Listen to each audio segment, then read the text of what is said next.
Things have been quiet over here on the fabrication side because I just got finished doing the last of the base plates for the columns. As you can see, they're no longer here. However, I have been busy doing other things, and they all apply to making a house, believe it or not. So right here, what you're looking at is a stack of insulation panels that are 3-inch thick, closed cell foam, and I retrieved these out of an old building and got them for pennies on the dollar. Those are covered up. Those are for the house. And this is a 3,000 gallon cistern. I haven't made a video about this, but I will probably eventually to show you how this is going to play into the house build. But obviously this is going to provide water for our house, although it won't probably be in this location. We had to set it up somewhere, so we set it up on this temporary pad right here. And then once the house is up, we'll be able to move this over, and it'll probably be in ground. And you can see the video that I posted of the tractor teeth, and you might think that's kind of random, and it kind of is, but to be honest, these teeth are actually going to be put into use for this house build, because I got to start moving dirt over to the build site, and it's just so hard to get in the dirt out here since I'm in Arizona with all these rocks in the desert. So I made a railroad spike tooth bar for the tractor, and they actually work really well, so they have a purpose. And this here is a metal bender, which will come into play for bending rebar and other things for the house, so that also has a purpose for the house specifically. And also you can see here, these are the 14 footers. These are the columns with the base plates welded on them. And you know, everything went pretty smoothly as I figured it would, although I will say having a CNC plasma cutter will be nice in the future for cutting base plates, because this was a pain in the neck to do by hand. You know, it took a lot of time, but anyways, still cost me a fraction of what it would have cost to buy columns like this with welded base plates on them. This right here is metal for our roof. This is about $4 grand worth of metal. This is what it looks like in panel form. That's going to be coated with an elastomeric coating, and of course these are my trusses. These are also going to be primered, and so are the columns themselves. So now we'll come to the meat of it. This is what I've been really up to. I've been digging out these columns here, or the footings for the columns, and this has been a pain in the ass. There's a lot of caliche here. It's like hard concrete, and I've been using a jackhammer to dig down into these. The good news is I know that the house is set on a very hard foundation, because it is hard as hell here. But I'm on the last one now, and after this we'll start putting the formwork up, and that's going to be exciting for me.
So this one here is so dense and solid, like caliche crazy, like concrete basically, and clay, that this is still holding water from like a week and a half ago. All the other ones don't have any water in them. This one here was the second longest, got some cracks, so I got to go back in here and dig all that stuff out. But just wanted to show you guys. So yeah, this is what it can look like.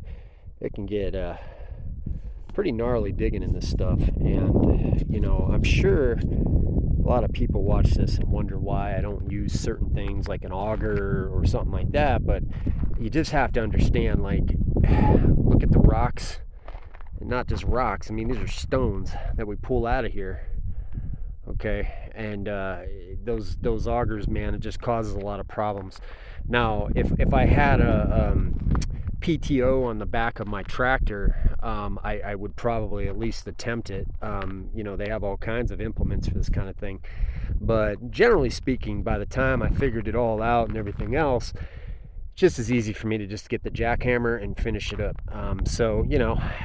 Here's the thing. So what I'm doing now is, after I dig all these out, because he started them with the backhoe, one of the things that is a little bit of a pain is that since they were started with this backhoe, I actually have to go back and fill back in some of the dirt here, because I'm really only wanted a 2 foot by 2 foot by 3 foot deep section, and a lot of these are about 3 feet wide by 2 feet by, they're just off. And what that's going to do when I go to fill concrete in here and I make my order for concrete is that's going to mess up everything, because you're talking yards of concrete, and you want to be as close as you can within reason. And if you have all your holes at different sizes and everything else, I mean, who knows what you have.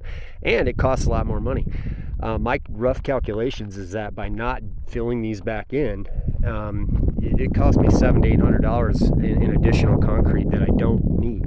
So it's worth it for me to take even 2 days if I have to right now, because I'm only working out here. I'm not working anywhere right now. I do some side work once in a while, but until this house is done, my job is to finish this house, and I got to do it quickly. So anyways, to get back to this, so what I'm going to do next, and this will be in the next video, is I'm going to make a little form. It'll look like a form that I'm going to put in each one of these holes. It'll be a 2 foot by 2 foot by 3 foot. I'm going to put a cap on top of it with a handle, and then basically set that in the hole, and then backfill around it, and then have to tamp around it and then pull that thing out, so I have a nice square hole, which is a pain in the ass. But you also have to realize, though, that I didn't really dig out all this. This was dug out by a backhoe, so it's not like me digging it out and then having to put it back. I mean, that wouldn't make any sense. But since it was already done with the backhoe, we just figured it out about halfway in, that was just like, it was pointless to do this with the backhoe, because the size of the bucket, the way this thing is, it's not like an excavator, like a little track wheel excavator where you can really get these good scoops out. It's just a normal skid steer with a backhoe attachment. And then my tractor over there, that thing's just too big. So there's a lot of ways this could have been done. I do realize that people might watch us and say, well, why wouldn't you just do a perimeter footing, all the way around? Well, it's simple. Is concrete costs a lot of money, and I'm trying to avoid spending as much money as possible on concrete. Basically, this is just mud that's going in the ground, and when you realize how hard this soil is here, I'm not kidding. I could build a building on top of this stuff if I smoothed it all out and tamp it down, and it honestly would probably be okay. I'm not even kidding. I know a lot of people may not agree with me on that, but it's actually, I've already built buildings. That building over there, there's no concrete under it. It's just some cinder blocks in a rectangle, and it's sitting on that. It has no settling whatsoever. The ground is just so damn hard here, so that's not really a problem we have where I'm at. The problem that we end up running into really here is wind. That's our biggest challenge here, because we don't get a lot of, we get monsoon weather. It's really crappy. We get, we definitely get some not so good weather here, but it's mostly wind, and that's our biggest thing. And so with that, I need to have good footings, because you have a building that's going to act as a sail.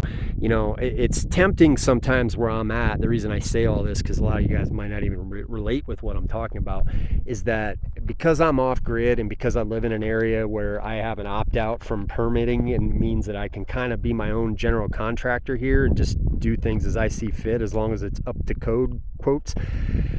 It's tempting to cut corners, and a lot of people out here do cut corners, and it's very tempting, because things cost so much money that you really start going, man, dude, if I could just not have to pay for this, it would be so much better.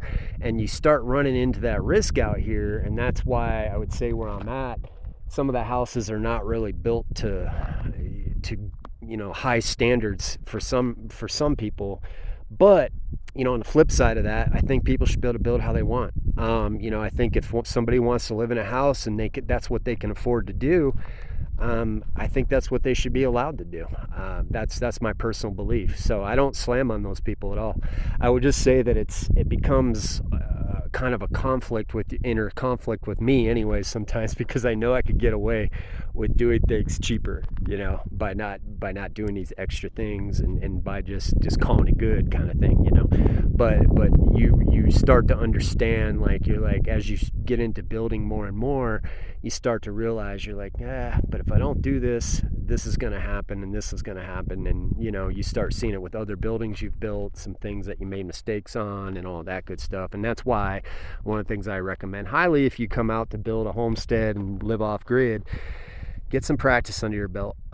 Start building just outbuildings and sheds and things like that, because you'll learn through doing all that, that there's a lot of reasons why codes are in place. Not all of them, but a lot of reasons that standards are in place for certain building practices, especially when you're going the traditional route.